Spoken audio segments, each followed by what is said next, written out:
they died.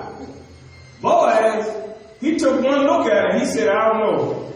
Even if I die, it's worth the risk. I'm going to marry her. So we know Ruth was a fine mama jamma too. So here's where you can say I get my look. It ain't from Leah. No, it's from Rachel. It's from Ruth. It's from Sarah. Look at all these good looks. Look at yourselves. You look so good. You're descendants of Ruth. And here's where Ruth said, okay, I'm going to say, Boaz said, I'm going to marry her, even though my brother was supposed to marry her, even though his kids had married her. She's fine. I think she's beautiful. I'm going to marry her. And Ruth and Obed, had a son, and his name was Jesse. Now we move from the prostitutes, and we talk about the prosperity. In verse number 6, the last verse, and Jesse begot David, the king. Now, David means blessed, beloved, handsome, charming, cool. Throw some more adjectives, somebody, please. Any more adjectives for David?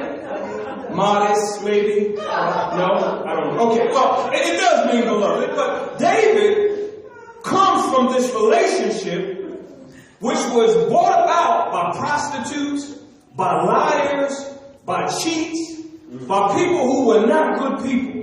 Here's what the Lord wants us to know. You might have a mother that was a crack addict. You might have a mother that was wayward in the street. You might have a father that was a liar. You might have people in your life that didn't care for you. God is still saying, yes, they were part of your first family, but just like I had a plan for them, I have a plan for you. It doesn't matter what your family tree is looking like. God is saying, I have something special just for you.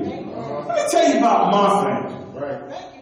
And it's okay. I don't have to hide it because everything wasn't right. And if all this was going on in this family, I don't care what you know about my family. My father was a married man. And he was going through some problems in his home. And he was slick. Just like Jacob. He had game. And when he met my mother, they got involved. But my dad was still married. And then I was born. Now I'm born.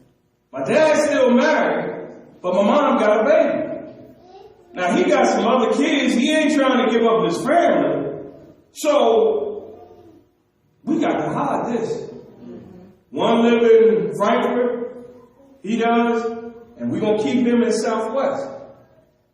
And this could have been a stigma that I struggled with that made me feel bad about myself. There were times when I had to go around certain family members. Now this hurt. And I had to sometimes call my dad uncle because I was a secret. This is where the enemy could have said, I'm going to use that to keep you down. I'm going to use that to make you feel you were a mistake. You're not even supposed to be here. You were an accident. And then if I have that thought processing in myself, then I'm going to act any old way. I'm not going to feel good about myself. So some of you may feel like that. Like I was an accident. My parents really didn't want me.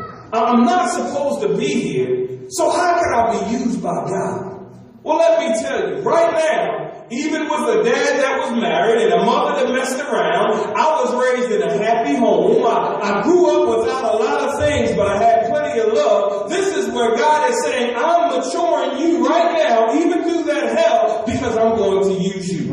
Now, just like he's using me, regardless of what your family tree is looking like, he says, I want to use you in the same way.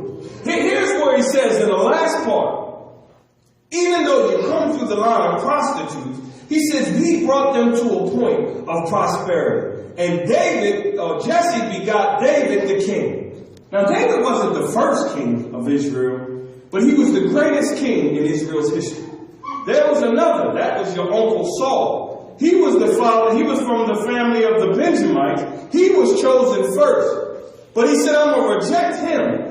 And I'm going to call this little tribe of Judah, the fourth one. And he says, I'm bringing you prosperity. Now, through David, that's why my mama named me David. She knew I was going to be great, I think. David was prosperous king. He conquered all of the land. He had battles with the Philistines, but this was the most prosperous time of Israel. Even as the time of Christ came, all they wanted to do is get back to the time of when David was king. So we see right from this marriage of a prostitute, the most prosperous time of Israel was born. And David begot Solomon. Now Solomon, of her that had been the wife of Uriah. Some more drama in our family. Even through the prosperous times, you know, Bathsheba, who was the wife of Uriah, she wasn't David's first. David wasn't her first husband. She had another husband. She had this man by the name of Uriah. Great man, great warrior. He was a good man too. Faithful.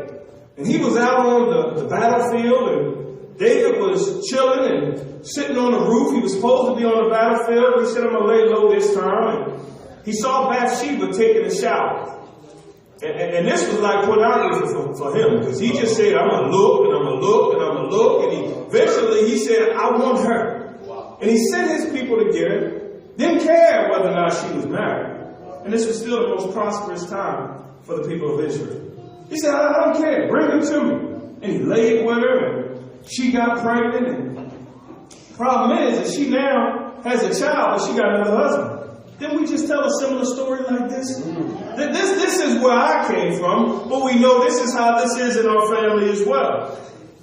He said, all right, listen, we got to do something. Send Uriah. Bring him back. And I want you to tell him to go on to his wife.